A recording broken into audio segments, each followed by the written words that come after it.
Hello ভাই বোনেরা, আমি আশা করব সবাই ভালো আছো। তো তোমাদের দিন নিশ্চয় আর এগোচ্ছে না যাদের ইন্টারভিউ হয়ে গেছে। দেখো, আমার 31 তারিখে ইন্টারভিউ হয়েছে, আমার কিন্তু আর দিন কাটছে না, ওকে? কারণ 17 তারিখ পর্যন্ত ইন্টারভিউ চলবে, তারপরে যে রেজাল্ট সেটা কিন্তু ফেব্রুয়ারি লাস্ট উইকে হওয়ার সম্ভাবনা কিন্তু খুবই রয়েছে। ঠিক আছে? কারণ তোমরা বুঝতে পারছো যে পিআরবি খুব ফাস্ট কিন্তু রিক্রুটমেন্ট প্রসেসটা কমপ্লিট করতে চাইছে। ইভেন কনস্টেবলের যে প্রসেস সেটা কিন্তু ইলেকশনের আগে কমপ্লিট হয়ে যাওয়ার একটা সম্ভাবনা রয়েছে এবং ওনারা কিন্তু সেটা কমপ্লিট করতে চায়।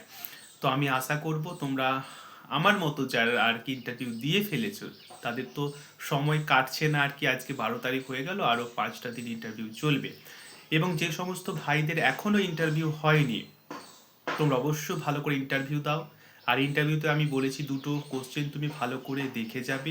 এই দুটো কোশ্চেন কিন্তু তোমাকে জিজ্ঞেস করা হবে। ফার্স্ট নাম্বার কোশ্চেন, তুমি কেন পুলিশ হতে চাও। নাম্বার সেকেন্ড কোশ্চেন, যদি তোমাদের গ্র্যাজুয়েশন থাকে তাহলে যে সাবজেক্টের উপর রয়েছে তার উপর বেসিক কনসেপ্ট তোমাকে ক্লিয়ার করে রাখতে হবে।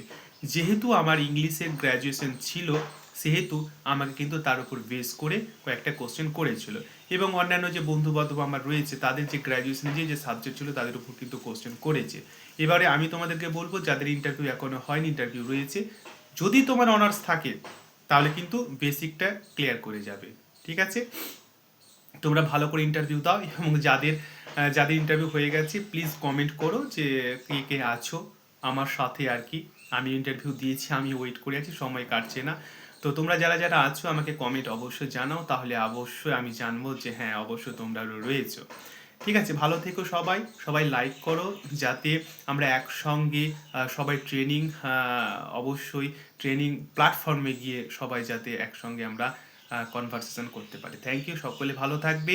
অবশ্যই দিন না কাটলেও দিন কাটাতে হবে, কি করবে, কিছু করার নেই। থ্যাংক ইউ, ভালো থেকো, অল দ্য বেস্ট।